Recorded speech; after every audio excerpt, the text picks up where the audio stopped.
নমস্কাৰ পঢ়িবলৈ আৰম্ভ কৰিছোঁ জয়ন্ত প্ৰীতমৰ কিতাপ সোমদেও দ্য চাৰ্চ বিগিনছৰ দ্বিতীয় খণ্ড। অবিনাশৰ মাকৰ হাতেৰে ৰচা সুস্বাদু আহাৰ তিনিওজনে পৰম তৃপ্তিৰে খাই লৈ পুনৰ অবিনাশৰ কোঠাটোলৈ আহিল। অবিনাশৰ মাকে পিছপিনৰ পৰা তিনিওকে এই কথাটো সকীয়াই দিলে যে ৰাতি যাতে তিনিও বেছি দেৰিলৈকে উজাগৰে নাথাকে। তিনিজনে হাঁহি এটা মাৰি মাকৰ কথাত হয়ভৰ দিলে। ইতিমধ্যে ৰূপম আৰু প্ৰাঞ্জলৰ মনটো সোমদেউৰ বিষয়ে আৰু অধিক জানিবলৈ খুদুৱনি লাগি আছিল। সেই কোঠাটোত প্ৰৱেশ কৰিয়েই ৰূপমে আৰু ধৈৰ্য ধৰিব নোৱাৰি অবিনাশক ক'লে, ইয়াৰ পিছত কি হ'ল অবিনাশ? অবিনাশে ৰূপমৰ মানসিক স্থিতিৰ কথা অনুধাৱন কৰিব পাৰি একেবাৰে একো নজনাৰ দৰে দেখুৱাই হাঁহি এটা মাৰি ৰূপমলৈ চাই অকৰাৰ দৰে অভিনয় কৰি সুধিলে, ইয়াৰ পিছত কিনো? তই কিহৰ কথা কৈছ ৰূপম? ৰূপমে কিবা কোৱাৰ আগতে এইবাৰ প্ৰাঞ্জলে মাত দিলে, অবিনাশ বেছি ধেমালি কৰিব নালাগে। স্বৰ্গৰ পৰা সোমদেউক লৈ খুনলুং আৰু খুনলাই নামি আহিল, ইয়াৰ পিছত কি হ'ল? অবিনাশে প্ৰাঞ্জলৰ কথাত হাঁহি এটা মাৰি ক'লে, সঁচাকৈ তহঁতে জানিব বিচাৰ মানে, কিন্তু গোটেই কাহিনীটো শেষ হৈ মানে ৰাতিপুৱাই যাব। তহঁতে টোপনি ক্ষতি কৰিবলৈ সাজুনে? ৰূপম আৰু প্ৰাঞ্জল দুয়োজনে অবিনাশক হয়ভৰ দি ক'লে যে সিহঁতে টোপনি ক্ষতি কৰিবলৈ সাজু, গতিকে আৰু পলম নকৰি অবিনাশে সোনকালে কাহিনীটো আৰম্ভ কৰিব লাগে। অবিনাশে দুয়োকে আৰু বেছি উৎসুকতাৰ মাজত আবদ্ধ কৰি নাৰাখি পুনৰ কাহিনীটো ক'বলৈ আৰম্ভ কৰিলে। খুনলুং আৰু খুনলাইক দেৱতা লেংডনে সকলোবোৰ কথা ভালদৰে বুজাই বস্তুখিনি তেওঁলোকৰ হাতত গতাই দি তেওঁলোকক পৃথিৱীলৈ প্ৰেৰণ কৰিলে। এনেদৰে স্বৰ্গৰ পৰা পৃথিৱীলৈ নামি আহিল সোমদেউ। খুনলুং আৰু খুনলাই পৃথিৱীলৈ অহাৰ পিছত দুয়োজনৰ মাজত মুংৰি মুংৰামৰ ৰজা কোন হ'ব এই বিষয়টোক লৈ কাজিয়াৰ সূত্ৰপাত ঘটে। খুনলাই আৰু খুনলুঙতকৈ অলপ বেছি চালাক আছিল। সেয়ে খুনলাই চক্ৰান্ত কৰি মুংৰি মুংৰাম নামৰ ভূখণ্ডৰ ৰজা হয়। পিছত যেতিয়া খুনলুঙে ভায়েকৰ চক্ৰান্তৰ কথা গম পালে, তেতিয়া দুখ মনেৰে স্বৰ্গলৈ গৈ দেৱতা লেংডনৰ আগত সকলো কথা বিৱৰি ক'লে। খুনলুঙৰ কথা শুনি দেৱতা লেংডন হতাশ হ'ল। হতাশ হোৱাৰ কথাই, কিয়নো তেওঁ আশা কৰিছিল যে খুনলুং আৰু খুনলাইয়ে ভালদৰে পৃথিৱীত শাসন কৰিব আৰু অৰাজকতা নাশ কৰিব। কিন্তু ইয়াৰ বিপৰীতে খুনলাই ক্ষমতাৰ লোভত পৰি নিজৰ ভাতৃৰ সৈতে বিশ্বাসঘাতকতা কৰা কাৰ্যক সহজভাৱে ল'ব নোৱাৰিলে দেৱতা লেংডনে। সেয়ে অতি ক্ষুধান্বিত হৈ দেৱতা লেংডনে খুনলাই বংশ অতি সোনকালে শেষ হ'ব বুলি অভিশাপ দিলে।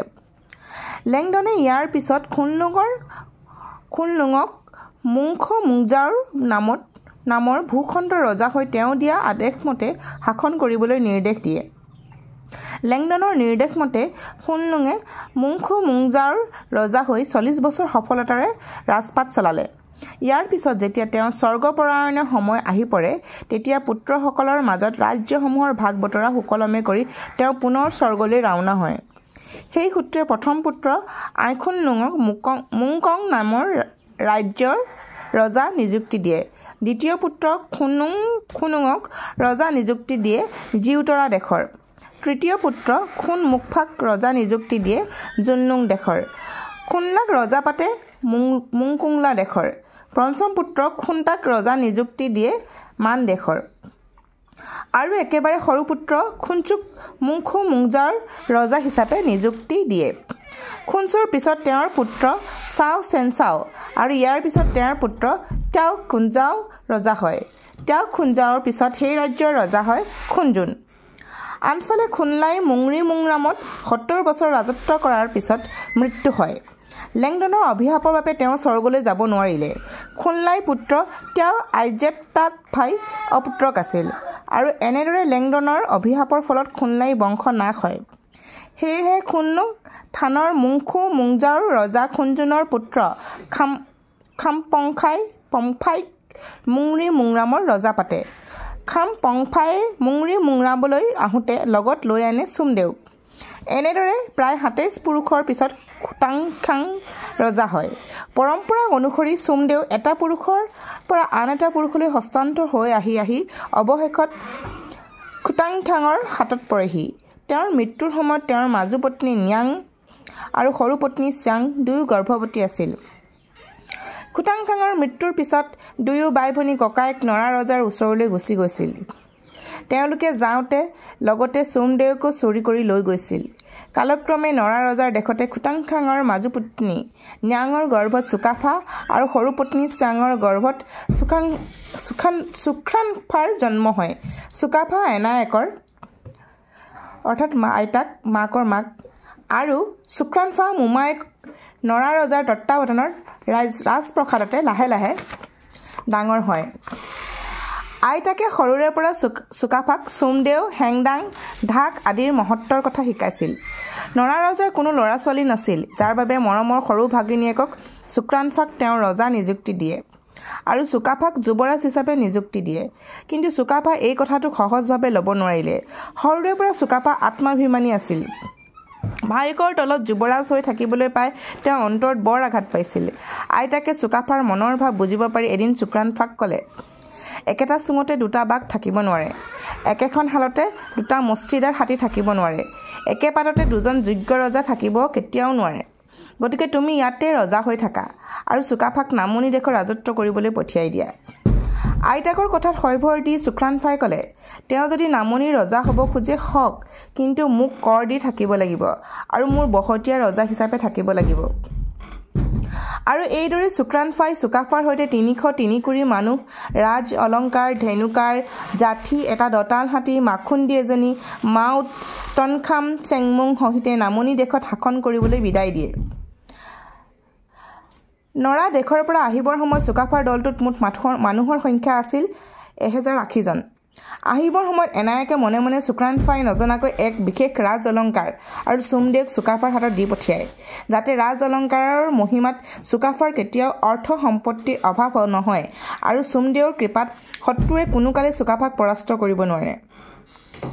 আনফালে মাঘ মাহত নৰা ৰজা চুখ্ৰানফাই সোমদেৱৰ পূজাভাগ কৰিবলৈ যা যোগাৰ কৰোঁতে গম পালে যে সোমদেৱৰ মূৰ্তিটো যথাস্থানত নাই। চুখ্ৰানফাৰ তেতিয়া বুজিবলৈ বাকী নাথাকিল যে চুকাফাই সোমদেৱৰ মূৰ্তিটোক ইতিমধ্যে নিজৰ লগত লৈ গৈছে। সেই কথা জানিব পাৰি চুখ্ৰানফাই চুকাফাৰ হাতৰ পৰা সোমদেৱক পুনৰ উদ্ধাৰ কৰিবলৈ নিজৰ বিশ্বস্ত সৈন্য দল এটা প্ৰেৰণ কৰে। এনেদৰে অবিনাশে এটাৰ পাছত আন এটা ইতিহাসৰ পৃষ্ঠা ৰূপম আৰু প্ৰাঞ্জলৰ আগত লুটিয়াই গ'ল। কথাবোৰ একান্ত মানে শুনি গ'ল ৰূপম আৰু প্ৰাঞ্জলে। সেই সময়ত দুয়োজন যেন ৮০০ বছৰ আগৰ এখন পৃথিৱীত বিচৰণ কৰিছিল। অবিনাশৰ সাৱলীল বৰ্ণনাৰ বাবে তেওঁলোকৰ সন্মুখত ইতিহাসৰ প্ৰতিটো ঘটনা যেন জীৱন্ত হৈ পৰিছিল। তেওঁলোকৰ এনেকুৱা লাগিছিল যেন সন্মুখত সৌৱা স্বৰ্গদেউ চুকাফা, সৌৱা চুখ্ৰানফা, সৌৱা স্বৰ্গদেউ চুকাফাৰ এনায়েক, সৌৱা যেন হাতী, ঘোঁৰা, জাঠি, ধেনুকাৰ আৰু সোমদেৱক লগত লৈ স্বৰ্গদেউ সহিতে পাটকাই দিশেৰে আগুৱাই আহিছে আৰু স্বৰ্গদেউ চুকাফাৰ শুক্ৰাম মুখখন আৰু তেওঁৰ কঁকালত বান্ধি থোৱা হেংদাংখন সূৰ্যৰ প্ৰথমটো কিৰণত যেন চিকমিকাই উঠিছে। ৰূপম আৰু প্ৰাঞ্জলে মনে মনে ভাবিছিল, কাহিনীটো সমাপ্ত নোহোৱালৈকে যেন ৰাতিটোৰ কেতিয়াও সমাপ্তি নহওক। অবিনাশেও ইতিহাসৰ কথাবোৰ একেলেঠাৰিয়ে কৈ গৈছিল।